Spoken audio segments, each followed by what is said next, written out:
রাধে রাধে। আজকে তোমাদেরকে আমি বৃন্দাবন ধাম নিয়ে যাচ্ছি।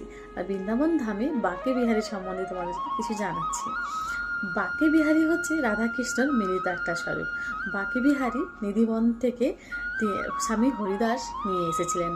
স্বামী হরিদাস যখন নিধিবনে তপস্যা করছিলেন, তখন তপস্যা করে রাধাকৃষ্ণের যুগল স্বরূপ দর্শন করেন এবং যুগল স্বরূপ দর্শন করে তিনি রাধাকৃষ্ণকে প্রার্থনা করেন যে কৃষ্ণকে তো আমি শৃঙ্গার করে দেবো, কিন্তু রাধারানীকে কীভাবে তিনি শৃঙ্গার করবেন, কিভাবে তাকে স্নান করাবেন। সেই জন্য তিনি প্রার্থনা করেছিলেন যে এমন একটা রূপে দর্শন দিতে, যাতে উনি প্রত্যেক দিন ওনাদেরকে নিত্য নতুনভাবে সাজাতে পারে। তার জন্য ভগবান শ্রীকৃষ্ণ আর রাধারানী মিলিত স্বরূপ হিসেবে বাঁকে বিহারী রূপে ওনার কাছে দর্শন দেন। এবং বাঁকে বিহারী হচ্ছে আমার বৃন্দাবনের সব থেকে সেরা একটা রূপ। আমি কিন্তু বাঁকে বিহারীকে খুব ভালোবাসি। বাঁকে কথার অর্থ হচ্ছে ত্রিভঙ্গ, তিনটে অঙ্গে ভাঙা। আর বাঁকে বিহারীর যে রূপ যারা দর্শন করেছেন তারা কিন্তু এই রূপ দেখেছেন। বাঁকে বিহারীর আরেকটা কথা বলা হয়েছে যে বাঁকে বিহারী দর্শন যখন আমরা করতে যাই তখন কিন্তু ওই মন্দিরের পর্দা কিছুক্ষণ পরপর কিন্তু বন্ধ করে দেওয়া হয়। তারও একটা কারণ আছে। তার একটা কারণ এটাই যে বাঁকে বিহারী চোখের দিকে যে তাকায় এবং অনন্ত ভক্তি ও প্রেম দিয়ে যদি তাকায়, তো তিনি তার সাথে চলে যান। সেই রকমই একটা ঘটনা কিন্তু বৃন্দাবনে ঘটেছিল।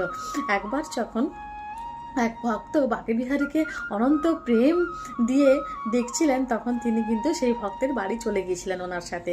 তখন স্বামী হরিদাস যখন জানতে পারেন যে বাঁকে বিহারী এখানে নেই, এখানে শুধু ওনার বিগ্রহ আছে কিন্তু প্রভু এখানে নেই, তখন তিনি খোঁজ ভগবানকে প্রার্থনা করেন যে প্রভু তুমি এখন কোথায়। এবং তিনি ভগবানের খোঁজ পেয়ে যান এবং সেখান থেকে তিনি আবার বৃন্দাবনে বাঁকে বিহারীকে নিয়ে আসেন। তো সেটা জানাজানি হয়ে যাবার পরেই বাঁকে বিহারীর মন্দিরে এখনও পর্যন্ত সবাই ভাবেন যে অনন্ত ভক্তি আর প্রেম নিয়ে যদি কোনো ভক্ত বাঁকে বিহারীর চোখের দিকে তাকায়, তাহলে তিনি কিন্তু তার সাথে চলে যায়। সেই জন্য কিন্তু বাঁকে বিহারীর মন্দিরে কিছুক্ষণ পরপর পর্দা লাগিয়ে দেওয়া হয়। তো যারা বৃন্দাবন যাননি তারা কিন্তু অবশ্যই যাবেন এবং বাঁকে বিহারীর দর্শন করবেন। বাঁকে বিহারী হচ্ছে সাক্ষাৎ রাধাকৃষ্ণের মিলিত স্বরূপ। তো রাধে রাধে।